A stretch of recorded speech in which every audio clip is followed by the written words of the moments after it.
ሰላምና ጤና የምንመኝላችሁ ውድ የሐሴት ስፖርት አድማጮች በዛሬው የስፖርት መረጃችን ትናንት የተደረጉ የአውሮፓ ቻምፒየንስ ሊግ የሩብ ፍጻሜ የደርሶ መልስ ጨዋታ ውጤቶችንና የዝውውር ዜናዎችን ጨምሮ አጫጭር ስፖርታዊ መረጃዎችን ይዤ ቀርብ ያለው በስፋት የማስደምጣችሁ ይሆናል። ቆይታችሁ ከኛ ጋር ይሁን።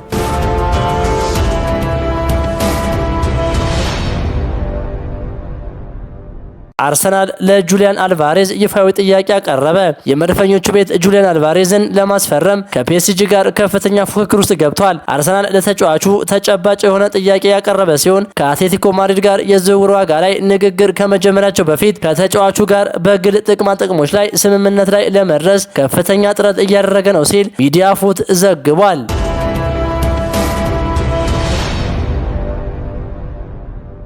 ቼልሲ አሌሃንድሮ ጋርናቾን ሊሸኘው እንደሆነ ሜትሎ በፊት ገጹ ላይ አስፍሯል። ቼልሲ አሁንም በግራ መስመር በኩል መጫወት የሚችል አጥቂ በጽኑ መፈለጉ ክለቡ እንደ ደጋፊዎቹ ሁሉ በአሌሃንድሮ ጋርናቾ ብቃት ላይ ሙሉ እምነት እንዳልጣለ የሚያሳይ ነው ተብሏል። ጋርናቾ በስታንፎርድ ብሪጅ የሚቆይበት እድል አሁንም አጠራጣሪ ነው ተብሏል።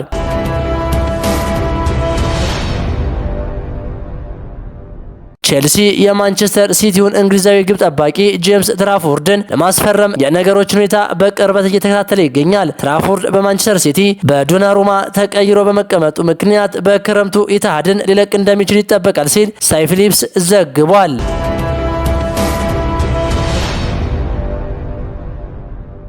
አንዶኒ ኢራኦላ ከበርንማውዝ ጋር ሊለያዩ ነው። የእንግሊዝ ፕሪሚየር ሊጉ ክለብ በርንማውዝ ዋና አሰልጣኛቸው አንዶኒ ኢራኦላ በያዝነው የውድድር ዘመን ማብቂያ ላይ ክለቡን እንደሚለቁ በይፋ አስታውቀዋል። ስፔናዊው አሰልጣኝ በክለቡ ለ3 የውድድር ዘመናት ስኬታማ ቆይታን አድርገዋል። በክረምቱ የዝውውር መስኮት ክለቡን በይፋ ይለቃሉ። ኢራኦላ በርንማውዝን በማጥቃት እግር ኳስና በውጤታማነቱ በፕሪሚየር ሊጉ ተወዳጅ እንዲሆን ካደረጉ አሰልጣኞች መካከል አንዱ ናቸው። የበርንማውዝ ደጋፊዎች አሰልጣኙን ስለሰጣቸው አገልግሎት እያመሰገኑ እንደሚገኙም ተገልጿል። የአሰልጣኙ ቀጣይ ማረፊያቸው የት ሊሆን እንደሚችል ግምቶች መውጣት ጀምረዋል።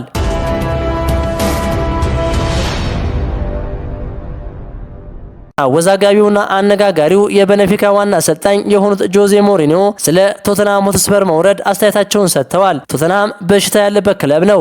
በትክክል ውጤት የሚያመጡ አሰልጣኞችን ያባራሉ። ፖቼቲኖ የቻምፒየንስ ሊግ ፍጻሜ ያደረሳቸው አባረሩት። እኔንም የዋንጫ ፍጻሜ ድረስ ጥቂት ቀናት ሲቀሩኝ ያንኑ አደረጉብኝ። ከ17 የድርቅ ዓመታት በኋላ በአንጄ አማካኝነት የአውሮፓ ሊግን አሸነፉ። ታዲያ ምን አደረጉ? ከ16 ቀናት በኋላ አባረሩት። ምንም ታማኝነት የለም። ምንም ራዕይ የለም። ሰበብና ትልቅ ስታዲየም ብቻ። ለነሱ የሚዋደቁትን ሰዎች ይክዳሉ። አንድ ቀን ዋጋቸውን ያገኛሉ። ምናልባትም ነገውኑ ላይወርዱ ይችላሉ። ነገር ግን መማር እስከሚችሉ ድረስ መውደቃቸው ይቀጥላል። አሸናፊዎችን በማጥፋት ስኬትን መገንባት አይቻልም ሲሉ ተናግረዋል።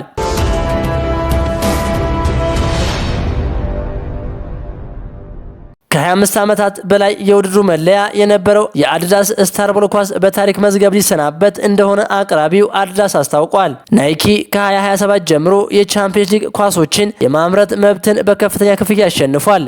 አዲዳስ የኳሱ የኮከብ ቅርጽ የባለቤትነት መብት ስላለው ናይኪ ከ2027-28 የውድድር ዘመን ጀምሮ አዲስና የተለየ ዲዛይን ይዞ ይመጣል። በታዋቂው የኮከብ ኳስ የሚደረገው የመጨረሻው ጨዋታ እንደ ኤሮፓያን አቆጣጠር ሰኔ 5 ቀን 2027 ማድሪድ ላይ በሚደረገው የቻምፒየንስ ሊግ ፍጻሜ ይሆናል። ናይኪ በአመት 40 ሚሊዮን ዩሮ ገደማ በመክፈል ከ2027 እስከ 2031 ድረስ ለቻምፒየንስ ሊግ፣ ለአውሮፓ ሊግ እና ለኮንፈረንስ ሊግ ኳሶችን በብቸኝነት ያቀርባል ተብሏል። ይህ ለውጥ ለናይኪ ትልቅ የንግድ እድል ሲሆን አዲዳስ ደግሞ ትኩረቱን ወደ ዓለም ዋንጫና ወደ ዩሮ ዋንጫ ያዞራልም ተብሏል።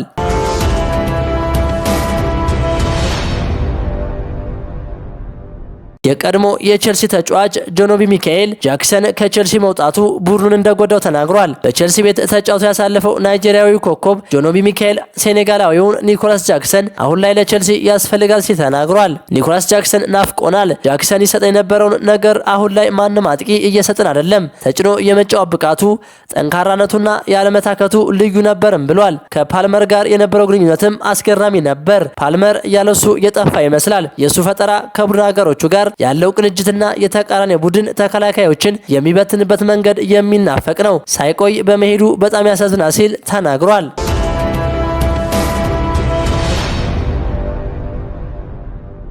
በአምስቱ የአውሮፓ ታላላቅ ሊጎች የመጀመሪያዋ ሴት አሰልጣኝ ተሾመች። የጀርመን ቡንደስሊጋው ክለብ ዩኒየን በርሊን ለዋናው የወንዶች ቡድን ሴት አሰልጣኝ መቅጠሩን ይፋ አድርጓል። በዚህም አሰልጣኝ ማሪ ሉዊዝ ኤታ በአውሮፓ ውስጥ ካሉ 5 ታላላቅ ሊጎች የመጀመሪያዋ ሴት የወንዶች ቡድን አሰልጣኝ ሆናለች። አሰልጣኟ እስከ ውድድር ዓመቱ መጨረሻ ዩኒየን በርሊንን በዋና አሰልጣኝነት የምትመራ ይሆናል። ዩኒየን በርሊን በቡንደስሊጋው የደረጃ ሰንጠረዥ 32 ነጥብ በመሰብሰብ 11ኛ ደረጃ ላይ ይገኛል።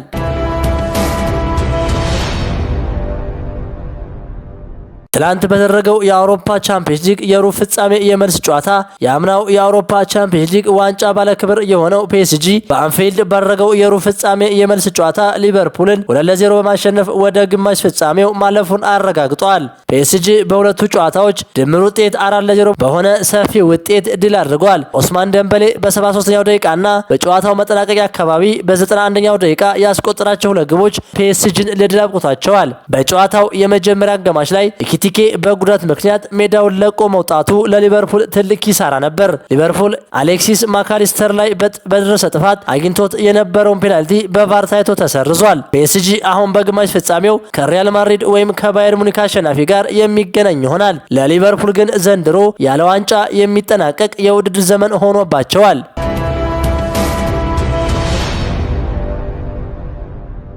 በሌላ ጨዋታ በሜትሮፖሊታኖ ስታዲየም በተደረገው እጅግ አስደናቂ ጨዋታ የነበረው የሁለቱ ሀያላን የስፔን ተወካዮች አትሌቲኮ ማድሪድን ከባርሴሎና አገናኝቶ ባርሴሎና 2-1 ቢያሸንፍም ወደ ግማሽ ፍጻሜው ያለፈው ግን አትሌቲኮ ማድሪድ ሆኗል። በመጀመሪያው ጨዋታ አትሌቲኮ 2-0 አሸንፎ ስለነበር በድምር ውጤት 3-2 በሆነ ውጤት ባርሴሎናን ከውድድሩ ውጭ አድርጓል። ባርሴሎናዎች በላሚን ያማል 4ኛና በፌራን ቶሬስ 24ኛ ደቂቃ ግቦች ጨዋታውን መምራትና ድምር ውጤቱን እኩል ማድረግ ችለው በረ ቢሆንም አትሌቲኮን ዳግም ወደ መሪነት የመለሰችውንና ለግማሽ ፍጻሜ ያበቃችውን ወሳኝ ግብ ሉክማን በ31ኛው ደቂቃ ላይ አስቆጥሯል። ባርሴሎናዎች በኤሪክ ጋርሻ የ79ኛ ደቂቃ ኤካርድ ምክንያት ጨዋታውን በ10 ተጫዋች ለመጨረስ ተገደዋል። አትሌቲኮ ማድሪድ አሁን በግማሽ ፍጻሜው ከአርሰናል ወይም ከስፖርቲንግ ሊዝበን አሸናፊ ጋር የሚገናኝ ይሆናል።